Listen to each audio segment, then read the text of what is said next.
Bonjour à tous et bienvenue à ceux qui nous suivent à distance, tout moins ceux qui ont fait le changement d'heure. Donc notre culte du 29 mars 2026 et nous allons commencer et reprendre la tradition des cantiques des degrés, psaume 127.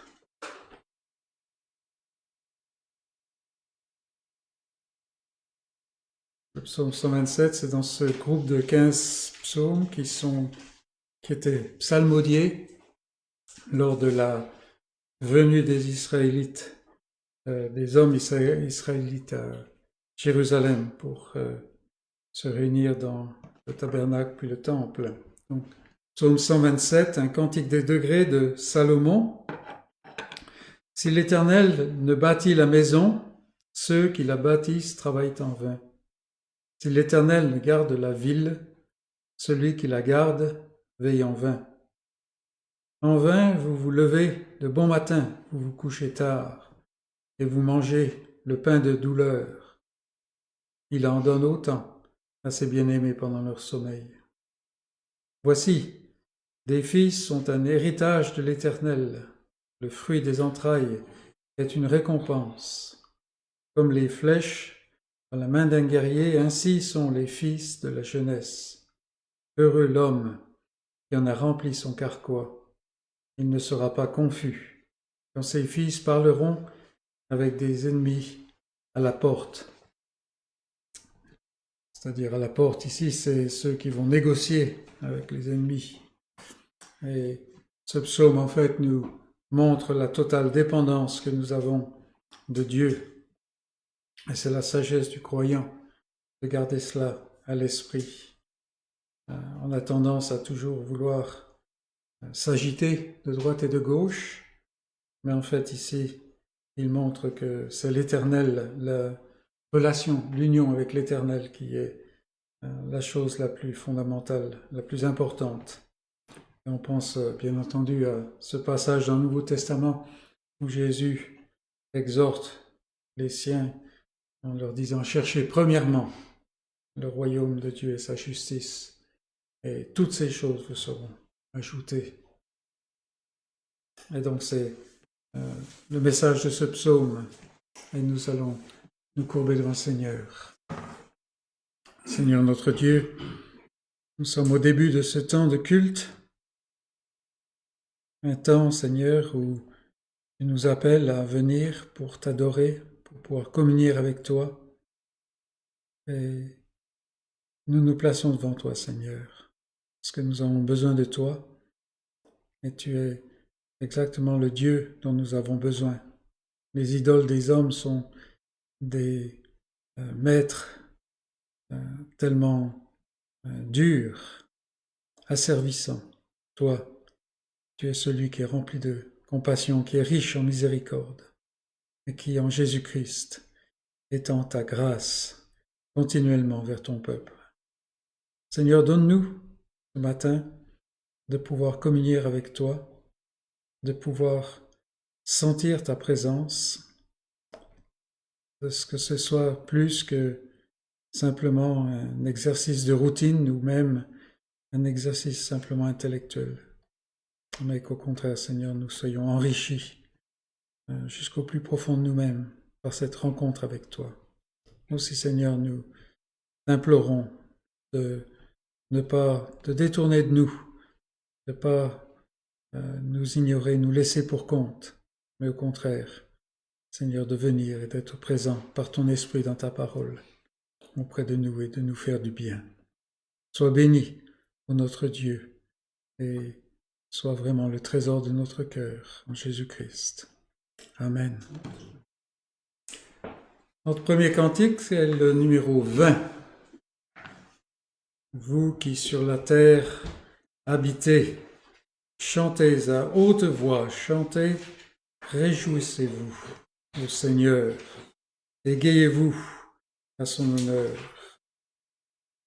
Ce mot un peu vieillot, égayez-vous. C'est très chouette comme mot. Le numéro 20.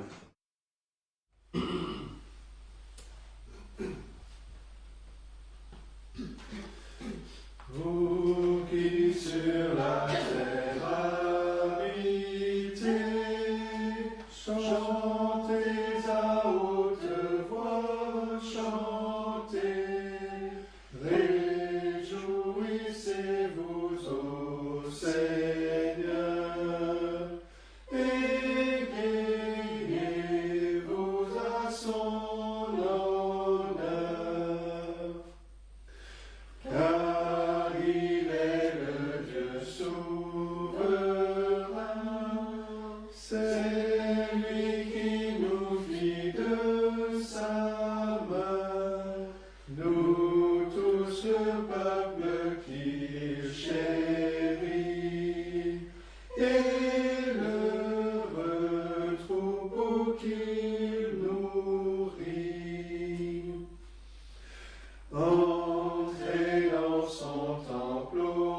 notre première lecture, nous allons dans le livre d'Agée, prophète Agée.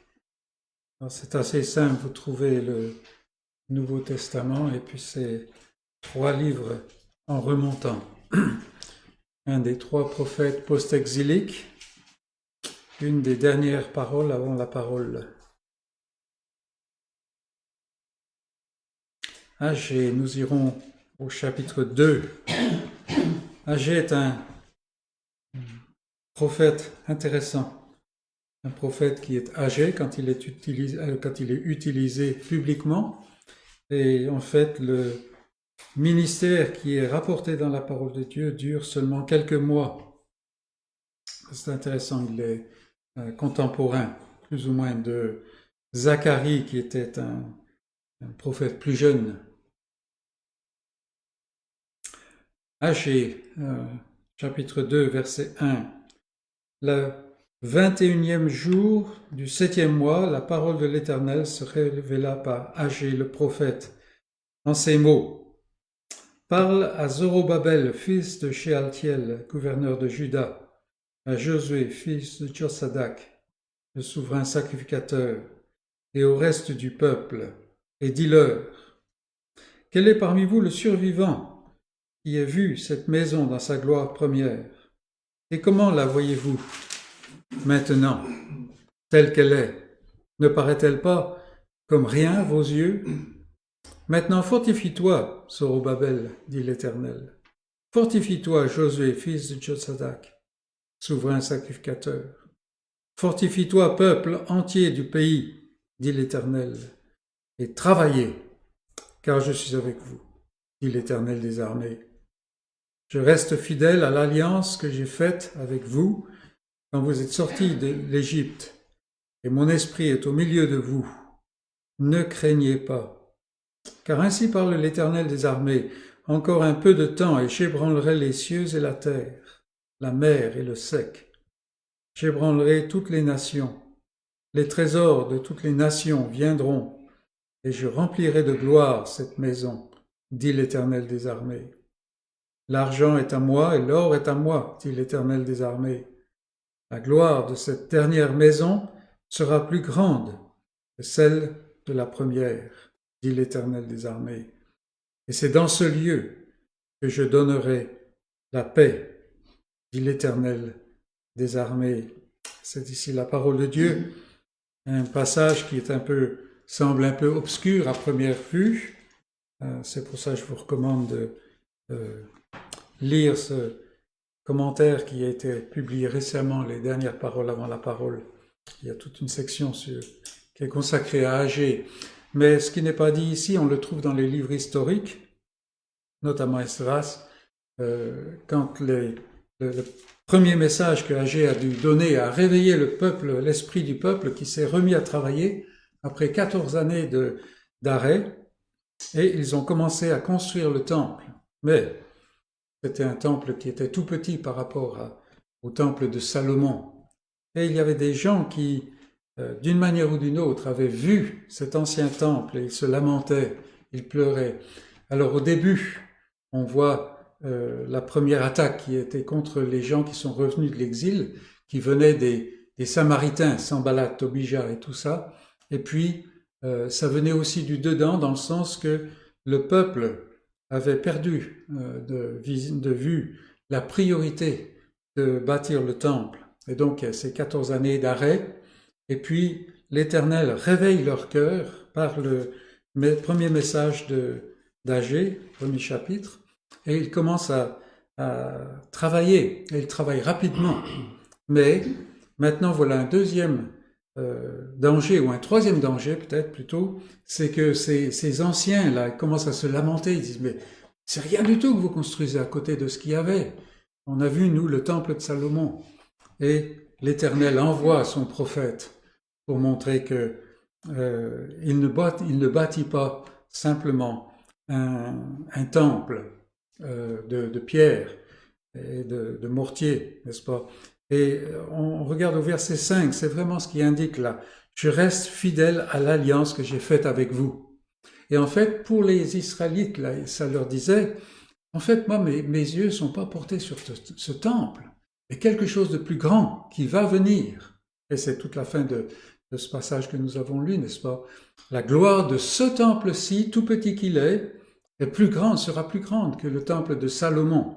Parce que dans le temple de Salomon, on a commis des abominations. Il y avait des statues qui étaient là, au Baal, aux Astartés. Dans ce nouveau temple-là, il n'y aura pas ça. Il n'y aura pas ça, et plutôt, il y aura le messager de l'Alliance qui va venir, comme dira Malachie un siècle plus tard, n'est-ce pas? Le messager de l'Alliance qui est notre Seigneur Jésus-Christ. Et il y a toutes ces images prophétiques, là, j'ébranlerai les cieux et la terre, j'ébranlerai toutes les nations. Et tout cela, c'est une manière de parler que l'œuvre que Dieu va faire n'est pas une œuvre qui est limitée à Israël. Et nous vivons cela. Et c'est merveilleux. Aujourd'hui, on a tendance à avoir, nous vivons dans un jour de petites choses, n'est-ce pas? Mais ne laissons pas ces choses-là nous alourdir, nous mettre, nous faire prendre, nous prendre par cet esprit d'être triste et d'être déjà complexé et découragé. Non, l'Éternel, chaque jour, accomplit exactement ce qu'il a prévu. C'est un jour de petites choses parce qu'il a prévu un jour de petites choses. Et encore, nous voyons les petites choses, n'est-ce pas? C'est pas toujours des petites choses aux yeux réels. Mais quelqu'un m'a demandé, mais est-ce que tu es encouragé avec le dernier voyage que je viens de faire? Oui, oui. Et en quoi est-ce que tu es encouragé? Il n'y a rien de sensationnel, n'est-ce pas? Quand on voit des gens qui vivent de plus en plus ou qui cherchent à vivre de plus en plus bibliquement, ça c'est une grande chose. Parce que ce n'est pas une chose que la chair peut faire, n'est-ce pas? Et donc, nous avons ici, chez ce vieux prophète de l'Ancien Testament, cette vision, qui est toujours la vision de l'Éternel. Et vous avez remarqué que ça revient comme c'est lancinant presque, l'Éternel des armées, El Shaddai. C'est pourquoi je suis avec vous, et c'est pas n'importe qui, c'est l'Éternel Tout-Puissant. C'est cela en fait que ça veut dire. Il a des armées avec lui. Et donc, prenons courage et prenons modèle sur l'esprit d'Agé ici, en nous encourageant dans ces choses-là. Parce que nous avons cet agneau qui a été immolé et qui est maintenant règne et qui est maintenant assis à la droite de la divinité, à la droite de Dieu, à la droite du Père. Chantons maintenant au numéro 67. Numéro 67. À l'agneau sur son trône. Ce qui règne, ce ne sont pas nos stratégies, ce ne sont pas nos efforts ou quoi que ce soit, c'est l'agneau. Et l'agneau, il a son trône, il se manifeste de différentes manières, comme ce cantique nous le montre, le numéro 67.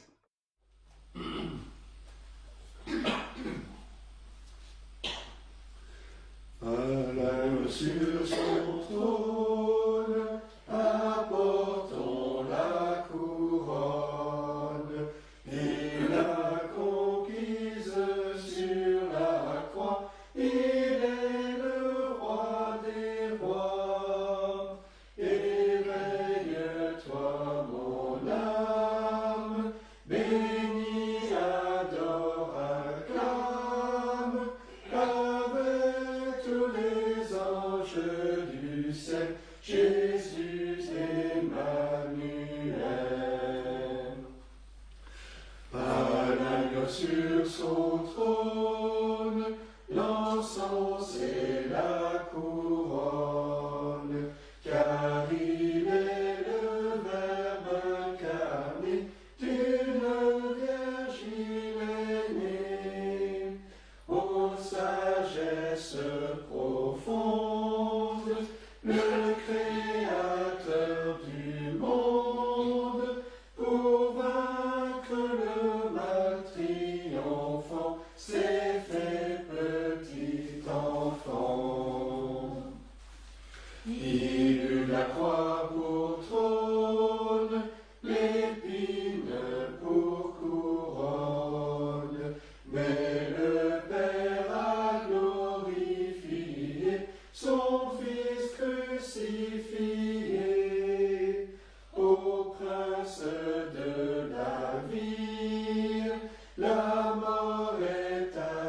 servir.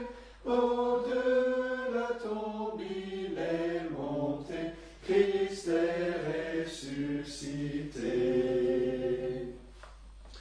À l'agneau tous les trônes et toutes les couronnes, il est le maître souverain, les temps sont en sa main.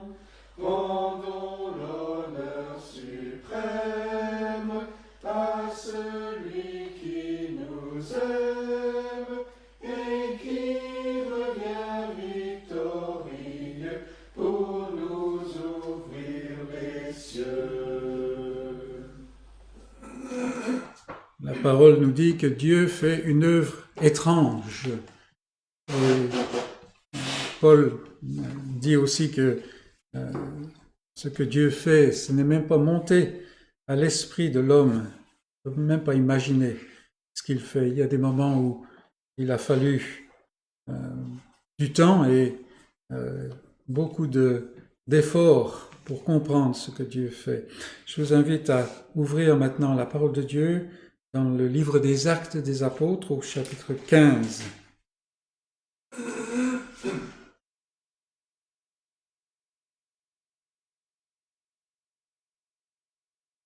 Acte 15, et donc tout de suite vous avez compris que c'est le récit de la réunion à Jérusalem, ce qu'on appelle le concile de Jérusalem. Je ne sais pas si c'est tout à fait exact, mais bon.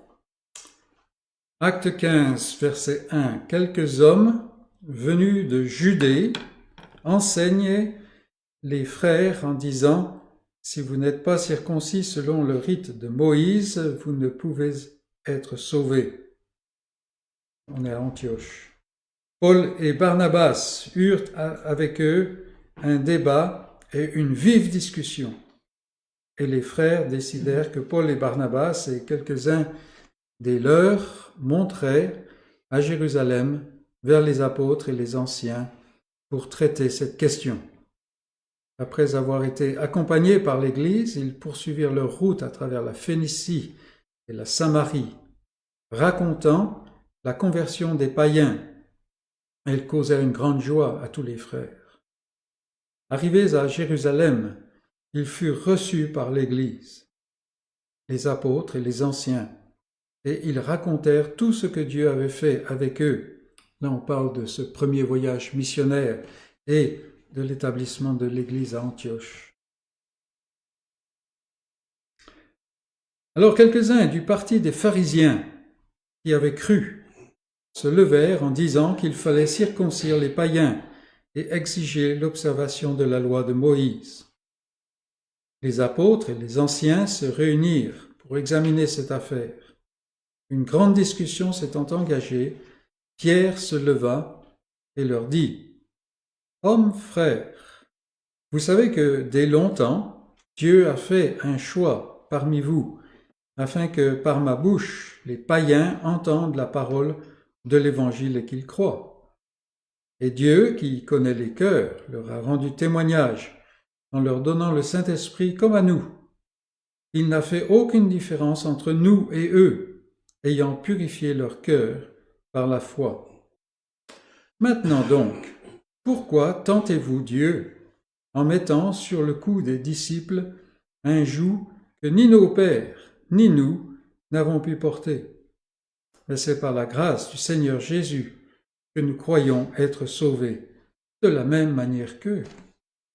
Toute l'assemblée garda le silence, et l'on écouta Barnabas et Paul qui racontèrent tous les miracles et les prodiges que Dieu avait faits par eux au milieu des païens. Lorsqu'ils eurent cessé de parler, Jacques prit la parole et dit: Hommes frères, écoutez-moi. Simon a raconté comment Dieu a d'abord jeté les regards sur les nations pour choisir du milieu d'elles un peuple qui porte son nom. Et avec cela s'accordent les paroles des prophètes, selon qu'il est écrit: Après cela, je reviendrai et je releverai de sa chute la tente de David. j'en réparerai les ruines et je la redresserai, afin que le reste des hommes cherche le Seigneur, ainsi que toutes les nations sur lesquelles mon nom est invoqué, dit le Seigneur qui fait ces choses, et à qui elles sont connues de toute éternité. C'est pourquoi je suis d'avis qu'on ne crée pas de difficulté à ceux des païens qui se convertissent à Dieu, mais qu'on leur écrive de s'abstenir des souillures des idoles, la débauche, des animaux étouffés et du sang. Car depuis bien des générations, Moïse a dans chaque ville des gens qui prêchent, puisqu'on le lit tous les jours de sabbat dans les synagogues. Alors il parut bon aux apôtres et aux anciens et à toute l'Église de choisir parmi eux et d'envoyer à Antioche avec Paul et Barnabas, Jude appelé Barsabas et Silas, hommes considérés entre les frères. Ils les chargèrent d'une lettre ainsi conçue. Et le texte continue en donnant le texte de la lettre elle-même, qui reprend plus ou moins ce que Jacques a dit. Et ici, on avait étudié tout ce passage il y a déjà un bon moment, n'est-ce pas? Mais nous voyons que il y a une vive discussion qui s'élève dans l'Église parce qu'ils sont en face d'une situation nouvelle. Pour la première fois, nous l'avons vu, il n'était pas besoin de se faire juif pour devenir croyant, pour faire partie du peuple de Dieu. Et franchement, c'était difficile à intégrer. On voit, quand on lit la lettre aux Galates, n'est-ce pas, que même Pierre avait des problèmes. Et Pierre, il semble qu'au moment du concile de Jérusalem, il a compris la chose. Mais il a fallu que Paul le confronte face à face d'une manière publique, n'est-ce pas, à la grande honte de Pierre. Mais ici, on voit que c'est les gens ici prennent du temps avant de comprendre ce que Dieu fait. Et c'est souvent cela, n'est-ce pas? C'est ici, quand il y a ceux du parti des pharisiens qui se lèvent et qui objectent, ils disent, mais non, il faut suivre ceux qu'ils ont l'habitude de suivre, n'est-ce pas? Alors, il ne faut pas voir ici nécessairement ce qu'on a appelé plus tard des judaïsants, hein, c'est-à-dire ceux qui voulaient pervertir l'évangile. Non, c'est des gens qui ont du mal à réconcilier l'ancienne alliance avec la nouvelle alliance. Effectivement, on ne peut pas réconcilier. Et c'est pour ça que dans cette réunion, il y a ces interventions qui montrent que, en fait, Dieu vise cela depuis le début avec les païens. Et cela nous appelle à nous, non pas de venir à une nouvelle alliance, mais à voir que dans la nouvelle alliance, il y a ces choses qui ne peuvent pas être comprises d'une manière simplement humaine, mais qu'on voit à travers la parole de Dieu. C'est intéressant de voir que Pierre utilise à la fois son expérience, mais aussi le témoignage de la parole de Dieu. On avait vu même la manière dont il parle, ramène ces gens, surtout ceux du parti des pharisiens qui ont cru, les ramener à ce que disait l'Ancien Testament. Et Jacques lui-même s'appuie sur l'Ancien Testament. Et c'est intéressant de voir comme quoi ce que Dieu fait n'est pas quelque chose qu'on comprend de par nous-mêmes simplement, mais c'est une révélation. Et c'est ça la chose qui est importante, le mot révélation, quelque chose qui vient du dehors. Et là, les frères ont compris ces choses, ils envoient la lettre, et donc quand ils envoient la lettre, bien entendu, c'est avec leur accord, hein, l'accord des apôtres, l'accord des anciens, l'accord aussi de toute l'Église. Et donc, voilà, l'Église a avancé et commence à comprendre. Mais on se rend compte, bien entendu, parce qu'on lit jusque plus loin dans les Actes, que même les responsables de Jérusalem avaient toujours du mal avec cette histoire. Et par exemple, ils envoient Paul se purifier au temple, vous vous rappelez. Quand Paul, c'est ce que le Seigneur voulait, mais c'était une erreur de leur part. Et donc, veillons à ce que nous ne cherchions pas à comprendre simplement intellectuellement ce que Dieu fait, mais de voir bibliquement ce qu'il fait. Parce que quand on regarde le Nouveau Testament, et notamment la lettre aux Hébreux, on s'aperçoit combien de l'Ancien Testament était clair, clair. Mais Dieu n'avait pas encore ouvert les yeux, il n'avait pas encore révélé ces choses-là selon les termes de la Nouvelle Alliance. Mais petit à petit, il le fait, et il continue de le faire. Il continue de le faire chaque jour. Non pas d'une manière inspirée, la parole est complète, mais en éclairant notre propre vision à nous qui vivons à la fin des temps. Venons devant le Seigneur dans la prière. Prions. Notre Dieu, combien ta sagesse nous dépasse. Non seulement tu es le Dieu qui échappe à notre compréhension parce que tu es en dehors de cette création, tu n'es pas celui qui a eu un commencement de jour. Tu ne connaîtras pas de fin de vie. Et même ça, Seigneur, nous avons besoin de la foi pour le comprendre. Et Seigneur, en plus, tu es celui qui a conçu ce dessein depuis avant la fondation du monde. Ce dessein de rédemption. Et Seigneur, nous sommes complètement écartelés, nous arrivons à la limite même de notre compréhension quand nous parlons de cette élection, ce choix, le fait que tu intègres dans ton dessein la chute, le péché, sans en être l'auteur. Les choses nous dépassent. Mais nous voyons, Seigneur, que tu es le Dieu qui dit vrai, parce que nous regardons autour de nous, et toute chose nous parle de toi. Nous regardons au-dedans de nous, et nous voyons aussi ce que ta parole nous dit, que bien que tu nous aies créés d'une manière merveilleuse, Seigneur, nous sommes complètement tordus par nous-mêmes, en porte-à-faux complet. Le centre de notre vie par nature, Seigneur, n'est pas le centre légitime. Et ta parole nous le dit. C'est dans la rébellion que l'égoïsme est venu, que l'inimitié a pris place. Et Seigneur, nous avons beaucoup de raisons pour le désespoir. Parce que même quand nous essayons de faire le bien, Seigneur, notre chair utilise cela pour se glorifier, pour se vanter, pour se penser bien. Et Seigneur, nous serions complètement défaits si tu nous avais laissés totalement à nous-mêmes. Mais tu ne l'as pas fait et non seulement tu as conçu ces choses, mais tu t'es révélé et nous pouvons te connaître. Non seulement tu t'es révélé à travers ta création, à travers la conscience, la providence, mais Seigneur, tu te révèles à travers celui que tu as envoyé, qui était annoncé dès avant le commencement, cet agneau prédestiné avant la fondation du monde. Et en lui, Seigneur, nous pouvons comprendre qui tu es. Et tu es celui exactement qui correspond à nos besoins. Tu n'es pas limité par nos besoins, mais Seigneur, tu es celui qui répond exactement.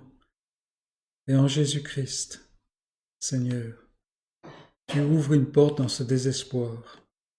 Et par l'œuvre de ton esprit, tu éclaires notre compréhension. Tu l'éclaires d'une manière spirituelle, parce que tu donnes la vie. Et cette vie nous permet, Seigneur, de nous saisir de cette promesse qui est en Christ, une promesse qui s'est réalisée sur la croix et qui attend sa consommation au dernier jour. Et Seigneur, nous ne savons pas pourquoi tu nous as donné la foi. Là encore, c'est le mystère. Mais nous voyons, Seigneur, en nous cette force qui nous permet d'accepter, de recevoir ce que tu as dit comme étant vrai.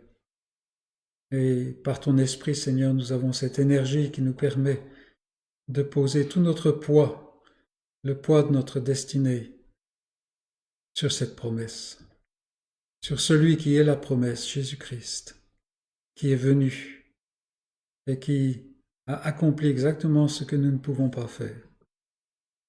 Cette obéissance parfaite, cette joie dans l'obéissance parfaite, et cette mort expiatoire, cette mort contre nature, la mort de celui qui est innocent pour les pécheurs. Seigneur, donne à nos cœurs de danser de joie quand nous voyons cela. Il a connu cette séparation et en lui nous ne pouvons plus jamais la connaître. Quel sauveur tu nous as donné. Et Seigneur, aujourd'hui, tu nous donnes par ta parole, tu nous donnes l'instruction dont nous avons besoin pour marcher selon tes voies, pour faire ce qui te plaît. Et ton esprit, Seigneur, éclaire la parole. Et non seulement l'éclairer d'une manière intellectuelle, mais, Seigneur, sa présence en nous se diffuse de telle manière à ce que nous ne sommes plus sous l'esclavage de la chair, de nos ennemis, ce monde et cet ennemi particulier, le diable. Et nous avons cette liberté de marcher en nouveauté de vie.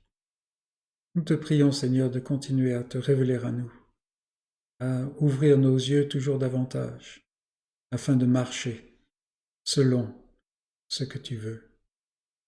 Donne-nous, Seigneur, de nous réjouir du salut que tu nous as donné. Et donne-nous aussi, Seigneur, ce fardeau. Donne-le d'une manière qui soit impossible de porter, à moins de nous en décharger, ce fardeau pour ceux qui nous entourent. Nous tous, nous étions de leur nombre. Elles sont encore dans l'obscurité, dans l'esclavage, à te haïr et en étant haïssable. Seigneur, donne-nous ce cœur qui ne peut pas s'empêcher de partager. Et donne à nos paroles, donne à nos actes, donne à notre vie la puissance vivifiante de ton esprit pour donner la vie. Seigneur, nous allons vers des gens qui ne comprennent rien comme nous ne comprenions rien. Et dans beaucoup de domaines, nous ne comprenons pas grand-chose encore. Mais Seigneur, c'est toi qui es la lumière. Ton Fils, la lumière, le chemin, la vérité. Et nous prions, Seigneur, d'œuvrer dans nos vies, une œuvre de vie auprès de ceux que nous rencontrons, avec qui nous vivons, avec qui nous évoluons. Seigneur, que ce soit dans nos familles, soit dans les voisinages, au travail, où que ce soit. Le monde milite, la société milite contre le fait de partager ces choses. Mais toi, Seigneur, donne-nous des occasions. Donne-nous de nous saisir des occasions. Donne-nous de parler clairement, simplement, et donne à nos paroles la puissance de ton esprit. Et continue avec nous, Seigneur. Nous sommes si souvent lents à comprendre et on avance d'un pas, on recule de deux, mais tu es, dans ta parole, décrit, lent à la colère, plein de compassion, riche en miséricorde. Nous avons vraiment besoin de cela. Bénis-nous, bénis ton peuple partout où il se trouve. Seigneur, dans des situations parfois difficiles, que ce soit entouré de l'abondance, qui est un grand danger, ou dans la persécution, ou dans la peur, dans toutes ces choses-là, Seigneur, donne à ton peuple d'être comme une armée spirituelle qui s'avance pour conquérir, car en Christ, nous sommes plus que vainqueurs. Et alors que nous allons ouvrir ta parole, Seigneur, parle à nos cœurs. Parle à chacun d'entre nous. Nous te prions pour Benita ce matin. Sois avec elle. Donne-lui de surmonter cette temps de faiblesse et, Seigneur, parle à son cœur comme tu parles au nôtre. Donne-nous, Seigneur, d'être enrichis par ces temps ensemble. Sois avec celui qui va nous apporter ta parole. Sois avec chacun d'entre nous dans l'écoute. Et Seigneur, donne-nous de marcher selon ce que nous savons. Quand nous te le demandons à Jésus-Christ. Amen.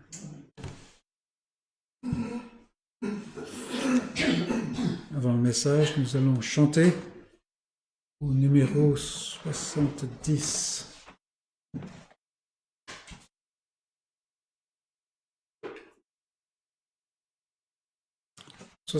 Ton Église triomphante, ô Saint Agneau, dans ton ciel d'une voix chante, gloire à l'agneau. Numéro 70.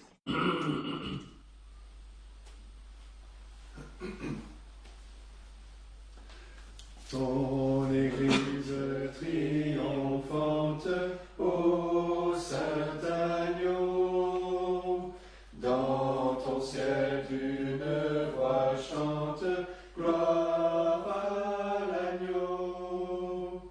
À lui le sceptre et le trône, à lui l'encens, la couronne, que ce chant toujours résonne, gloire à l'agneau. Ô merveilleuse harmonie devant l'agneau, toute l'Église est unie, gloire à l'agneau. Rassemblés de toute race, sauvés par la même grâce, jamais ce cœur ne se lasse, gloire à l'agneau. Rachetez que vos louanges devant l'agneau s'unissent au cœur des anges, gloire à l'agneau. Gloire à la sainte victime, son sang lava notre crime et nous sauva de l'abîme, gloire à l'agneau. Dès maintenant sur la terre, chantons l'agneau, adorons le saint mystère, gloire à l'agneau. Dans l'épreuve et la souffrance, chantons la douce espérance de l'entière délivrance, gloire à l'agneau.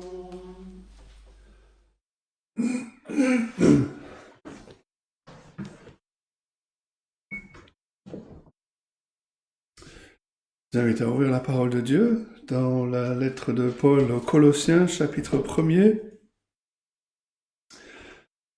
Nous allons reprendre la lecture à partir du verset 24, mais nous allons surtout nous focaliser sur les versets 26 et 27. Commençons la lecture à partir du verset 24. Colossiens 1,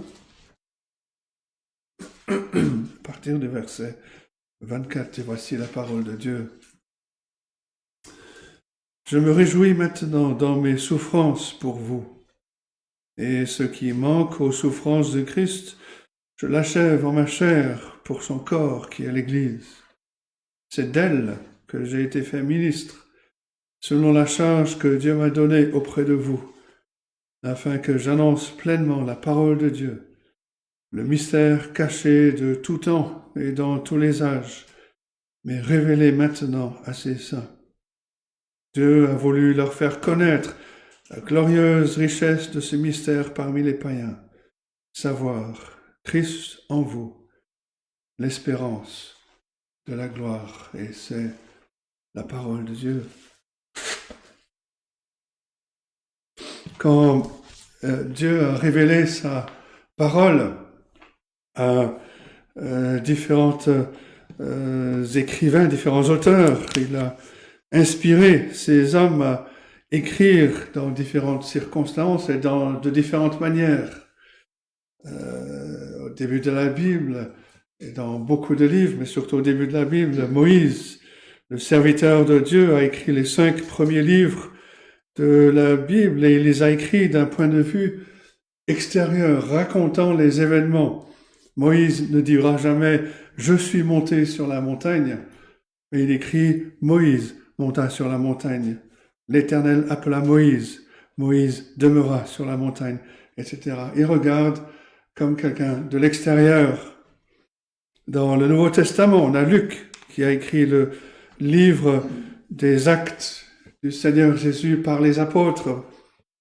Et il écrit les événements, il écrit ce qui s'est passé. Mais à certains moments, il va écrire des événements de manière à montrer qu'il était présent. Par exemple, en Acte 16, après la vision de Paul, il écrit ceci: après cette vision de Paul, nous avons cherché aussitôt à nous rendre en Macédoine, concluant que le Seigneur nous appelait à annoncer la bonne nouvelle. L'apôtre Paul n'était pas l'instigateur principal, mais il relate les événements auxquels il a participé. Pardon, Luc n'était pas l'instigateur principal. Et puis bien sûr, il y a l'apôtre Paul, qui était le serviteur de Dieu, que Dieu a utilisé, comme il dit ici, pour révéler le mystère caché de tout temps, dans tous les âges, et révélé maintenant à ses saints. Et il est aussi celui qui relate cela selon sa propre perspective. Il écrit par exemple aux Éphésiens, chapitre 3, versets 8 et 9, « À moi, qui suis le moindre de tous les saints, cette grâce a été accordée d'annoncer aux païens les richesses incompréhensibles de Christ, de mettre en lumière le moyen de faire connaître le mystère caché de toute éternité en Dieu, qui a créé toutes choses. » Éphésiens 3, 8 et 9. Et donc à partir du verset 24 que nous avons vu la dernière fois, Paul, ce personnage central dans la transmission de la révélation, de la mission de Dieu, entame une défense de son emprisonnement pour l'Évangile. Comme on l'a vu la dernière fois, il écrit « Je me réjouis maintenant dans mes souffrances pour vous ». Il présente ses épreuves comme faisant partie de la charge que Dieu m'a donnée. Et l'apôtre il continue sa pensée au verset 26 où il décrit son ministère en parlant de ce mystère longtemps caché, mais maintenant révélé. Et donc le premier point ce matin, c'est le mystère longtemps caché. Et quand Paul parle du mystère, il désigne quelque chose qui ne peut être connu que par révélation. Il ne parle pas de choses qui sont incompréhensibles, mais, comme le dit un commentateur, un mystère est une personne ou une vérité qui serait restée inconnue si Dieu ne l'avait pas révélée. Il parle de quelque chose que Dieu a révélé. Le Seigneur Jésus-Christ lui-même a utilisé ce mot quand il a expliqué les paraboles à ses disciples. Matthieu 13, verset 11. Il vous a donné de connaître les mystères du royaume des cieux, que cela ne leur a pas été donné. La notion de mystère dans le Nouveau Testament trouve son origine dans le livre de Daniel, Daniel chapitre 2, quand Dieu a révélé à Daniel le mystère qui se cachait derrière le rêve de Nebuchadnezzar. La traduction grecque de l'Ancien Testament utilise ce mot mystérion qui nous donne le mot français mystère. Le roi babylonien Nebuchadnezzar avait vu, rappelez-vous, une statue représentant un homme avec une tête d'or, une poitrine et des bras d'argent, un ventre et des cuisses d'airain, les jambes de fer, des pieds de fer et d'argile. Puis il a vu une pierre qui s'est détachée sans le secours d'aucune main. Et Daniel, par la révélation de Dieu, a décrit au roi cette vision, que cela représentait la succession d'empires mondiaux qui seraient vaincus par l'avènement du royaume de Dieu. Daniel 2, versets 34 et suivants. Mais cette signification n'aurait jamais pu être comprise sans la révélation spéciale de Dieu. Même Daniel ne pouvait pas savoir de quelle manière Dieu allait accomplir cela avec la venue du Seigneur Jésus-Christ. Et donc Paul ici parle du mystère de Dieu, au sens que cette vérité de l'Évangile que Dieu lui a donné, Dieu lui a chargé de révéler. Et ce mystère, c'est l'étonnant accomplissement de ce rêve de Nebuchadnezzar. C'est l'intégration par Dieu des païens dans son plan de salut, à côté des Juifs.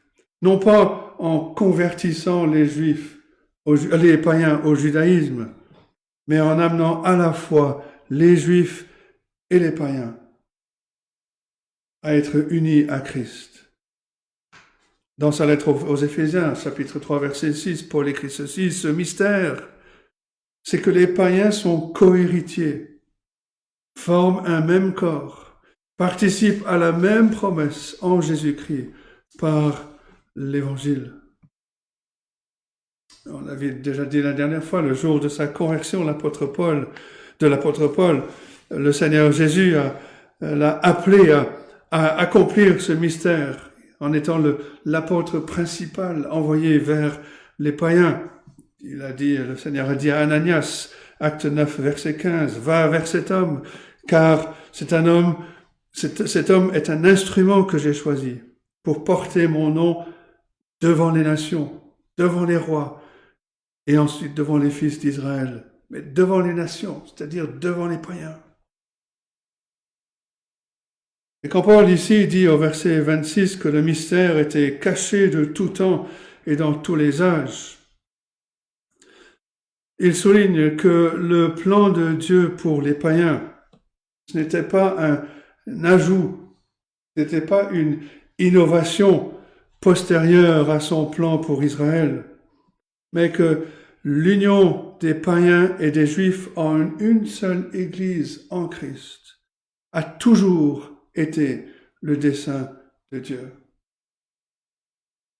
L'union des païens et des juifs en une seule Église de Jésus-Christ a toujours été le dessein de Dieu.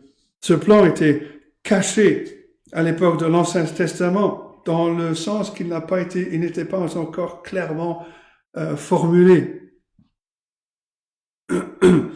La manière, nous dit un commentateur, la manière dont ce dessein allait s'accomplir par l'intégration des croyants païens et juifs dans la vie commune du corps de Christ n'était pas encore connue.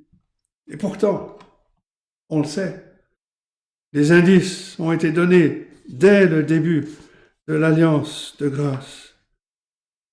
Par exemple, dans la toute première scène de l'alliance de Dieu avec Abraham, le Seigneur a promis ce que deviendrait le peuple d'Israël. Genèse 12, verset 2, « Je ferai de toi une grande nation ». Mais il a rajouté que toutes les familles de la terre seront bénies en toi. Genèse 12, verset 3. Alors, pendant de nombreux siècles, on a pensé naturellement que les païens sauvés entreraient dans la foi d'Abraham en étant intégrés à la nation d'Abraham. Et Paul révèle que le mystère selon lequel les païens ne seraient pas intégrés à Israël, et plutôt qu'avec Israël, ils sont intégrés au Seigneur Jésus-Christ. Et les implications de ce mystère qui se dévoilait, revêtait une grande importance pour l'Église primitive. Si l'Évangile était resté enfermé dans la loi juive, avec ses rituels, ses restrictions, tous ces interdits alimentaires, il n'aurait pas pu se répandre dans le monde païen comme il l'a fait. Dans le livre des Actes, chapitre 10, on sait comment Pierre a résisté à l'idée d'abandonner les restrictions alimentaires jusqu'à ce que le Seigneur lui montre et lui ordonne expressément dans un rêve de manger, de prendre et de manger. Acte 10, versets 8 et suivants. Ces barrières à l'assimilation culturelle ont joué un rôle important dans le plan de Dieu avant la venue du Seigneur Jésus-Christ pour garder cette nation. Mais après la venue du Seigneur Jésus-Christ, leur suppression était essentielle. Il fallait que ces choses soient détruites. Dans sa lettre aux Galates, chapitre 4, l'apôtre Paul rappelle que tout l'Ancien Testament était comme un tuteur qui a protégé, qui a gardé Israël jusqu'à la venue de Christ. Et maintenant que le Seigneur Jésus-Christ est venu, ces restrictions légales ont été supprimées afin que tous les croyants, juifs et païens, puissent entrer dans la plénitude du salut qui est en Jésus-Christ. On pourrait aussi citer le chapitre 10 de la lettre aux Hébreux, qui montre que les choses anciennes ont été supprimées et que les choses nouvelles en Christ.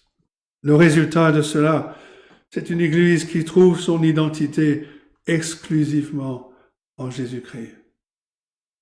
Pas dans une catégorie terrestre, pas dans une appartenance ethnique, une classe sociale, pas dans une pratique culturelle.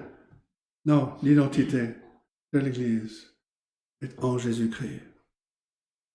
L'Église, on l'a déjà dit, est exactement le contraire d'un club où les gens choisissent leur fréquentation selon les critères du monde. Et Paul écrit un peu plus loin dans cette lettre aux Colossiens, chapitre 3, verset 11, « Il n'y a ici ni grec ni juif, ni circoncis ni incirconcis, ni barbare, ni scythe, ni esclave, ni libre, mais Christ est tout et en tous. » Le temps était venu par l'intermédiaire de l'apôtre Paul pour ceux qui étaient cachés d'être révélés. Le mystère caché de tout temps dans tous les âges est maintenant révélé à ses saints. Dieu a voulu leur faire connaître la glorieuse richesse de ce mystère. Et cela nous amène donc au deuxième point. La gloire est désormais révélée. Et les mots-clés sont « Dieu a voulu leur faire connaître ». Cette expression explique clairement pourquoi Dieu n'a pas révélé son mystère auparavant. La réponse tient simplement à la volonté souveraine de Dieu. Certains pourraient soutenir que Dieu n'avait pas révélé auparavant sa volonté concernant les nations parce que celles-ci n'avaient pas encore atteint la maturité suffisante en sagesse pour l'accueillir. Dieu savait que s'il avait révélé le mystère de son évangile dans le passé, les païens l'auraient rejeté. Mais ce raisonnement passe à côté du raisonnement central de l'apôtre Paul. Le commentateur écrit « Cette supposition repose sur une fausse hypothèse, car la grâce de Dieu ne trouve pas les hommes aptes à recevoir la grâce. Elle les rend aptes. » De plus, Dieu a voulu que son évangile soit prêché précisément à des hommes, à des femmes dont la disposition naturelle était de rejeter cet évangile. C'est pour ça que Paul a été emmené en prison. C'est pour ça que beaucoup d'autres ont été emprisonnés. La réalité est celle-ci, et on le sait, personne n'est disposé à recevoir l'évangile. On est tous enclins par notre nature pécheresse à rejeter l'évangile. Mais tout comme l'expression « Dieu a voulu » est essentiel pour comprendre la révélation du mystère de l'Évangile.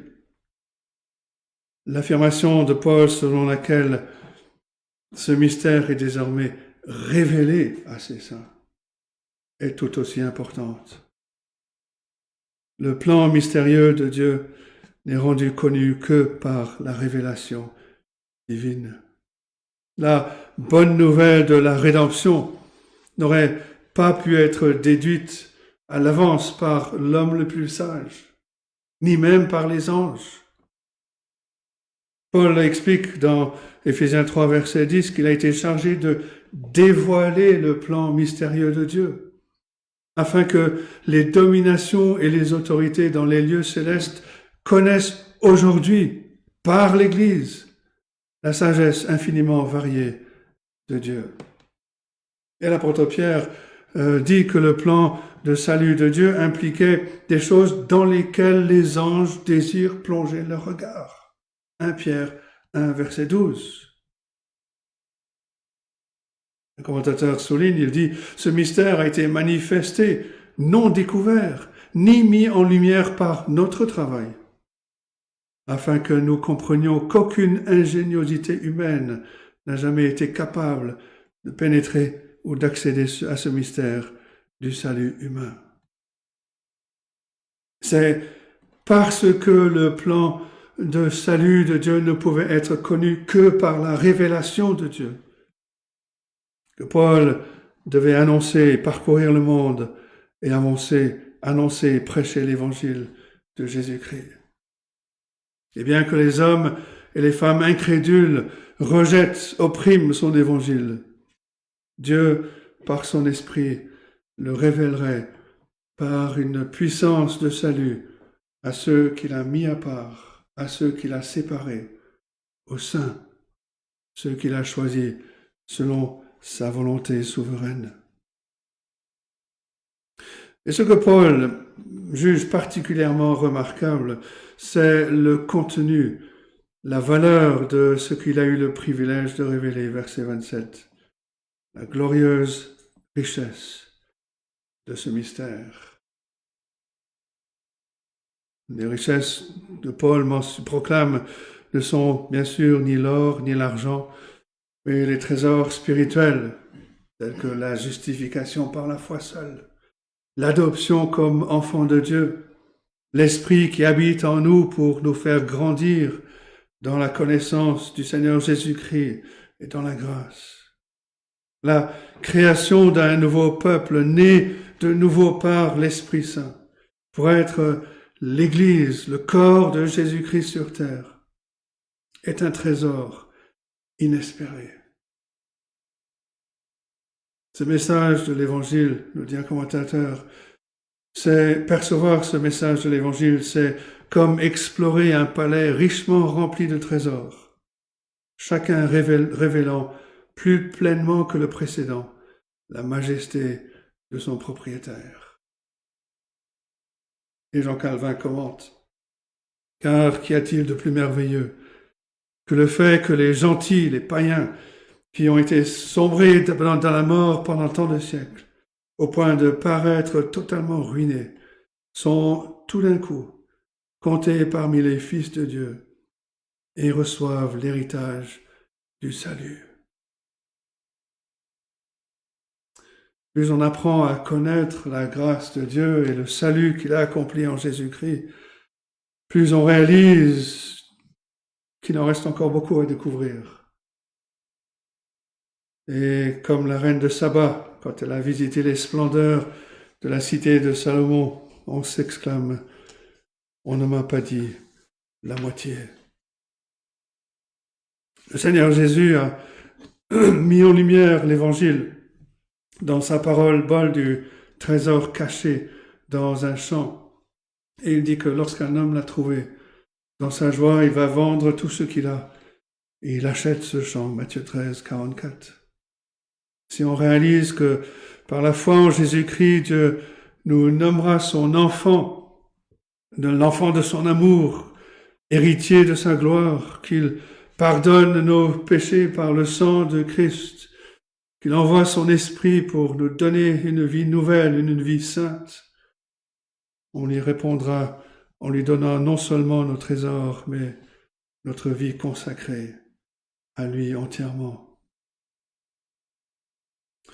Et l'apôtre Paul conclut donc en désignant le trésor qu'il proclame, savoir Christ en vous, l'espérance de la gloire, c'est le troisième point. Christ qui habite en nous.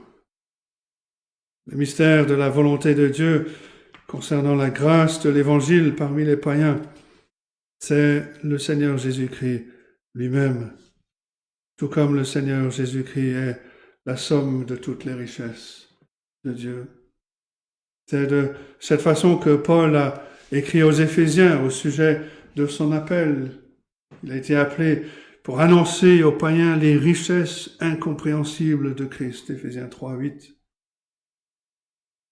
Toujours dans cette même lettre aux Éphésiens, chapitre 1, verset 3, il dit que Dieu nous a bénis de toute bénédiction spirituelle dans les lieux célestes en Christ, de sorte qu'avoir le Seigneur Jésus-Christ par la foi, c'est posséder tout ce qui découle de la grâce de Dieu. Un peu plus loin dans cette lettre aux Colossiens, chapitre 2, versets 2 et 3, Paul parle du mystère de Dieu, savoir Christ, mystère dans lequel sont cachés tous les trésors de la sagesse et de la connaissance.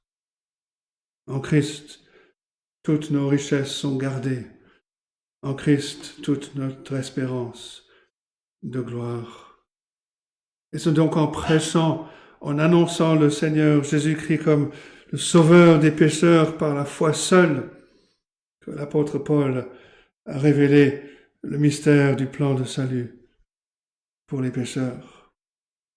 Et c'est pas seulement en croyant en Jésus que les lecteurs de Paul reçoivent les bienfaits de la gloire, mais c'est plus précisément parce que le Seigneur Jésus-Christ vient habiter dans le cœur du croyant. C'est Christ en vous qui dispense les richesses de la grâce de Dieu. La solution au problème de l'histoire ne consiste pas seulement à ce que les Juifs et les païens soient en Christ par la foi, mais surtout à ce que Christ soit en eux. Il parle, Paul, bien sûr, de la présence intérieure du Seigneur Jésus-Christ qui vient habiter dans le cœur de ses enfants.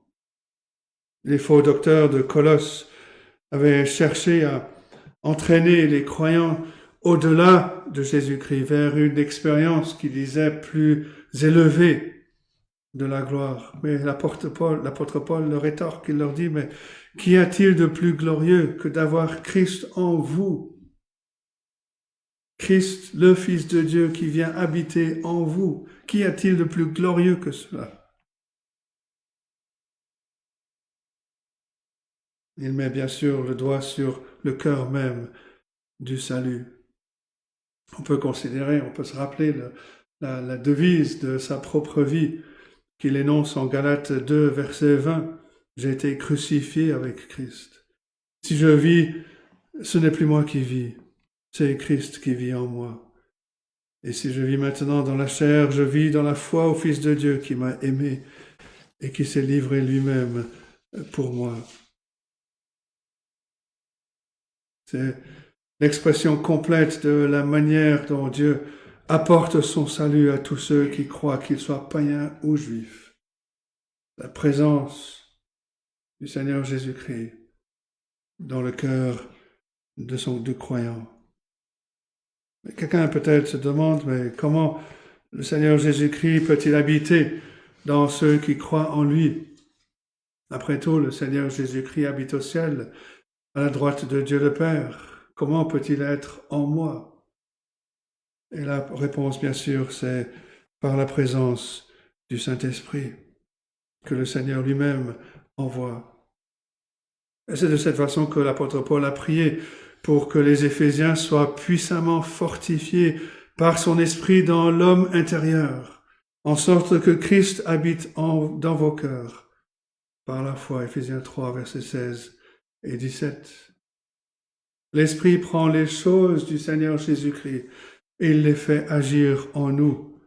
La vérité de Christ, l'amour de Christ, la sainteté de Christ, la compassion, la miséricorde de Christ, le désir de Christ de faire la volonté de Dieu.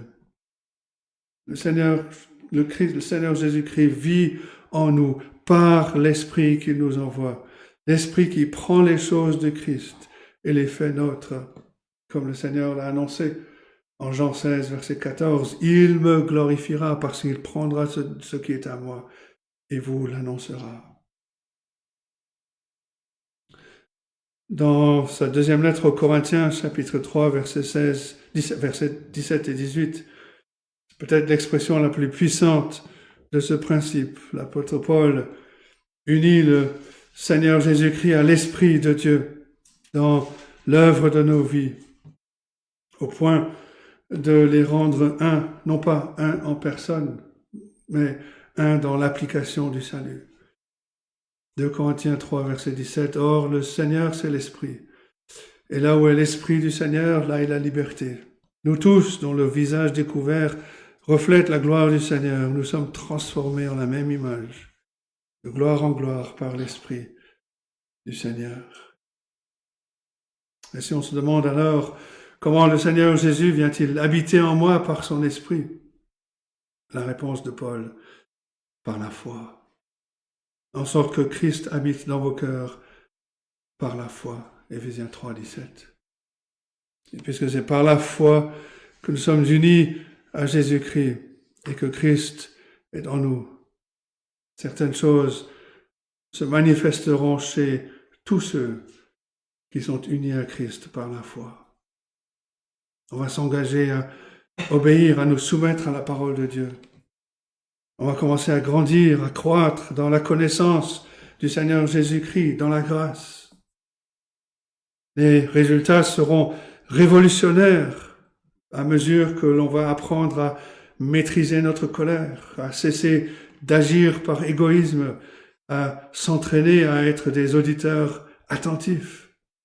Par l'Esprit de Dieu qui agit, notre esprit et notre volonté sont transformés par le Seigneur Jésus-Christ et par sa parole. Et il nous amène à désirer toujours plus les choses de Dieu. Et puis on fait l'expérience de la joie et de l'amour grâce à la présence du Seigneur Jésus-Christ dans notre âme.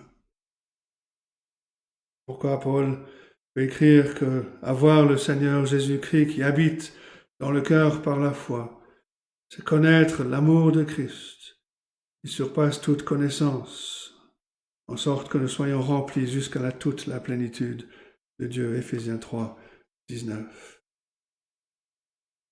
Et Paul achève sa pensée au verset 27, en affirmant que Christ en vous, c'est l'espérance de la gloire. L'apôtre veut dire que ceux en Christ habitent possèdent une telle certitude de l'espérance de la gloire à venir qu'ils commencent à en faire l'expérience dès aujourd'hui. En d'autres termes, la présence de Christ par l'intermédiaire de l'Esprit Saint qui habite en nous nous donne et donne aux croyants l'assurance du salut. Avec cette assurance, une espérance bénie de toutes les gloires qui sont encore à venir. Dans sa lettre aux Éphésiens, chapitre 1, versets 13 et 14, il dit aussi que les croyants ont été scellés du Saint-Esprit, qui avait été promis, lequel est un gage de notre héritage pour la rédemption de ceux que Dieu s'est acquis pour célébrer sa gloire. Imaginons une image, une illustration. Imaginons, je ne pense pas que ce soit le cas de quelqu'un parmi nous, mais imaginons un multimilliardaire qui meurt quelques instants après avoir signé son dernier testament. Ses enfants, qui sont dépourvus de foi, dépourvus d'amour, attendent avec impatience le jour où ce testament sera lu. Et entre-temps, il se lance dans d'une frénésie de dépenses, achetant des maisons fabuleuses, des voitures de luxe. Et le jour vient où le testament est lu et à leur grande surprise, ils découvrent que toute la fortune de leur père a été léguée à une demi-sœur dont personne n'a jamais entendu parler. Une demi-sœur, une missionnaire, vivant loin dans la jungle. Et maintenant, ces enfants qui ont dépensé se retrouvent confrontés à la misère. Et contrairement à ces enfants mécontents, déçus, déshérités, le chrétien ne fait pas preuve d'une fausse confiance quand il s'agit de notre espérance de gloire en Christ. On n'attend pas de voir quelles richesses nous seront accordées, mais on anticipe, à partir de l'enseignement de la parole de Dieu, la résurrection de nos corps, la glorification quand ce corps mortel revêtira l'immortalité. On a vu dans la parole de Dieu une vision d'un monde à venir où une place nous est réservée en Jésus-Christ. Une place avec lui, dans la présence, avec tout le peuple. Dans le livre de l'Apocalypse, au chapitre 22, versets 3 et suivants, nous avons une description. Il dit, il n'y aura plus d'anathème, le trône de Dieu et de l'agneau sera dans la ville, ses serviteurs le serviront et verront sa face, et son nom sera sur leur front. Il n'y aura plus de nuit, ils n'auront besoin ni de lampe ni de lumière, parce que le Seigneur Dieu les éclairera, et ils régneront au siècle des siècles. Si nous sommes en Christ par la foi, si nous sommes unis à lui par la foi, si Christ est en nous par son Esprit Saint, cette gloire future n'est pas une vague possibilité pourvu que la volonté nous soit favorable. Au contraire, tous les documents sont signés, tous les documents sont scellés, ils ont été rendus publics et ils sont conservés en dépôt jusqu'au jour de l'exécution, où le Seigneur Jésus-Christ, dans sa majesté et sa gloire, viendra pour briser les sceaux et mener toutes choses à leur accomplissement. En Christ, nous sommes héritiers. Nous sommes héritiers. Notre fortune est en sécurité. Comme Pierre le dit dans le début de sa lettre, il dit non seulement l'héritage est gardé, mais nous aussi, nous sommes gardés pour prendre part à cet héritage. Dans le monde, de nombreux héritiers reçoivent une allocation qui provient de leur héritage, qui est gardé jusqu'au jour de l'exécution de cet héritage. Et de la même manière, le croyant reçoit l'Esprit Saint, qui est le gage, l'avant-goût, le prémisse de tout ce qui est encore à venir. Un puritain, John Owen, écrit ceci: par le Saint-Esprit, nous avons donc un avant-goût de la plénitude de cette gloire que Dieu a préparée pour ceux qui l'aiment. Et plus nous sommes en communion avec le Saint-Esprit en tant que gage, plus nous goûtons à cette gloire céleste qui nous attend. Et pensons à ce que signifie l'espérance de la gloire quand on est face au fardeau du péché qui pèse encore sur nous. Bien que l'on soit encore accablé par la tentation, par les défaillances morales, on entrevoit, grâce à notre union avec Christ par la foi, on entrevoit cette victoire glorieuse. Et cela nous donne, dès à présent, la force de lutter contre la tentation. Le commentateur écrit, si un croyant ne peut pas encore affirmer qu'il est libéré de la présence du péché, il devrait certainement pouvoir affirmer qu'il est libéré de la condamnation du péché. Et par la grâce de Dieu, c'est son privilège quotidien de voir le Christ à l'œuvre en lui, le sauvant de l'attraction vers le bas du péché. Et contrairement aux enfants déshérités de l'illustration de tout à l'heure, qui étaient impatients de dépenser leur fortune en maisons, en voitures de luxe, le chrétien reçoit une portion anticipée de la sainteté future par le Saint-Esprit qui habite en nous, qui œuvre en nous, qui nous transforme et qui nous fait avancer et nous fait grandir dans la grâce et la connaissance du Seigneur Jésus-Christ. La certitude de tout ce que l'avenir réserve aux croyants fait de ce Christ en vous l'espérance de la gloire.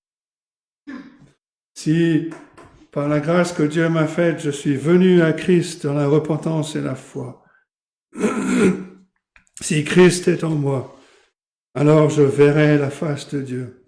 Je ferai partie des justes qui resplendiront comme le soleil dans le royaume de leur Père. Matthieu 13, 43. Et non pas étonnant que l'apôtre Paul se réjouisse dans les souffrances pour le service de l'Évangile.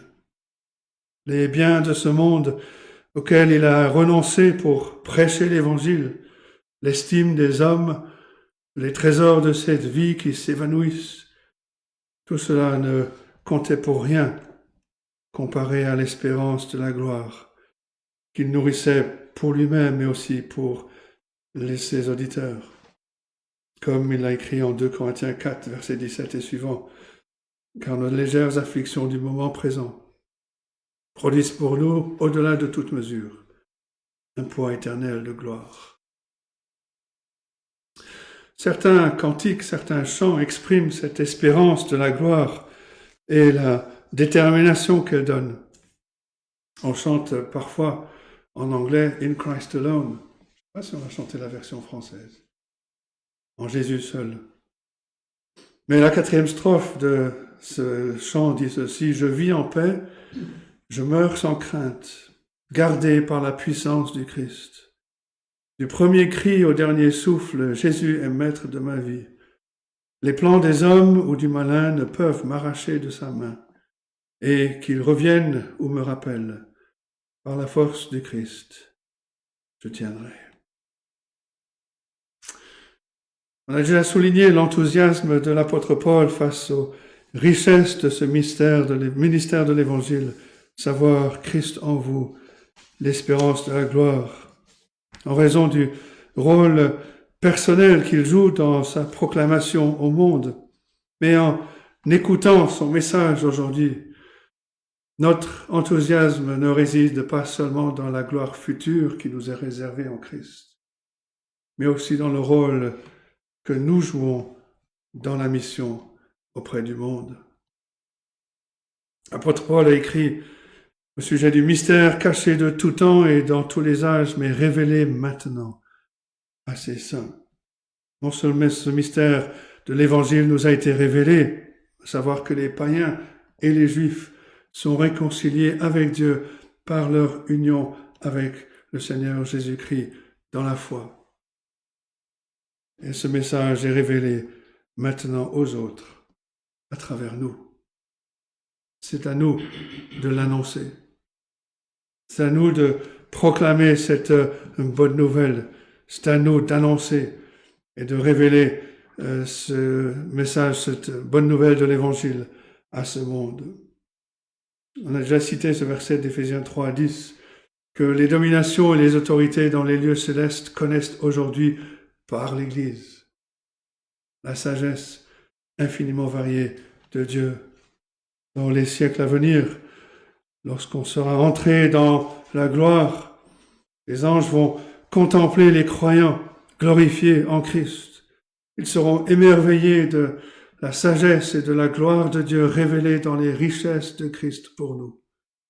Notre propre rédemption merveilleuse, rédemption par la grâce seule, sera considérée comme le moyen par lequel Dieu apporte cette même grâce de rédemption dans la vie des autres, au travers de notre témoignage de ce que Dieu a fait pour nous en Christ. Est-ce qu'on se rend compte que c'est là le but de la vie chrétienne, de manifester la sagesse, la richesse de Dieu dans le mystère de son évangile, que Dieu réconcilie les hommes, les femmes, avec lui par la foi en Jésus-Christ seul. Est-ce qu'on se rend compte que que Dieu montre qu'il peut garder notre fidélité même au milieu des flammes, même au milieu des épreuves, malgré les attaques les plus violentes. Qu'en faisant cela, on rend gloire à Dieu, le seul sage. L'histoire ne se résume pas à l'ascension et la chute des empires, ni au progrès de la science, ni à l'accumulation de fortune ou de pouvoir personnel. L'histoire sert au contraire à manifester la sagesse, la gloire de Dieu dans l'Église, par des vies qui sont transformées. Le Seigneur Jésus ne réside pas seulement parmi nous dans l'Église, mais il réside en nous, dans la vie et dans le cœur de chaque croyant. Est-ce qu'il est à la première place? Le signe de la maturité spirituelle, c'est de réaliser non seulement que le Seigneur Jésus-Christ est prééminent dans le cœur de Dieu, qu'il est prééminent dans l'univers, mais c'est désirer qu'il soit aussi prééminent dans mon cœur, qu'il soit réellement l'espérance de la gloire. Les hérétiques de Colosse voulaient aller plus loin, aller au-delà de Christ, vers des expériences nouvelles qui allaient minimiser le Seigneur Jésus-Christ. Mais l'apôtre nous rappelle, qu'y a-t-il de plus glorieux que d'avoir Christ en nous? Et par la grâce de Dieu, nous voulons faire comme l'apôtre le dit au verset 28, que Dieu voulant, nous verrons la prochaine fois. Annoncer Christ. Annoncer Christ et lui seul dans toute sa majesté, dans toute sa gloire, dans toutes ses perfections. Annoncer cette bonne nouvelle que c'est en Christ et en lui seul que Dieu nous bénit de toute bénédiction spirituelle et que c'est en Christ seul que l'homme est réconcilié avec Dieu. Pas besoin d'aller au-delà. Nous avons tout en Christ. Il est l'espérance de la gloire.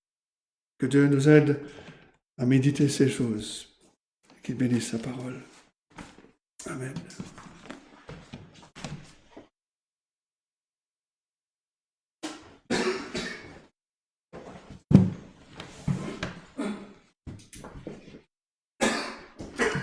Nous allons terminer notre culte par le chant du cantique 185. 185. Sur toi, pierre angulaire, ô Jésus, Fils de Dieu, l'Église, pierre à pierre, s'édifie en tout lieu. 185.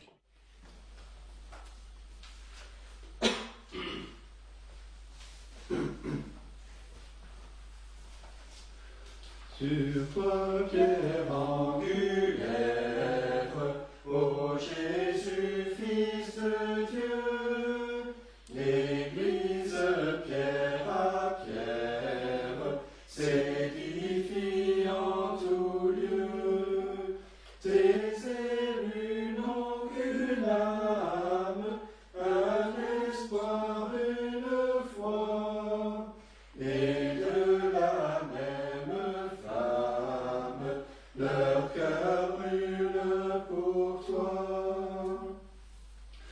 Pourtant longue est l'attente, à quand donc serons-nous, l'Église triomphante, unie à son époux, patiente et fidèle, l'Église sous la croix, ô Rédempteur t'appelle, du cœur et de la voix. Voici l'aube promise, tu viens Seigneur, donner à ton Église l'ineffable bonheur. Lève-toi, race élue, nouvelle humanité, sur la nue, ton roi ressuscité. Venu le moment de nous séparer avec ceux qui nous suivent à distance. Bon dimanche, bonne semaine à chacun. Quant à nous, nous allons continuer par un temps de prière.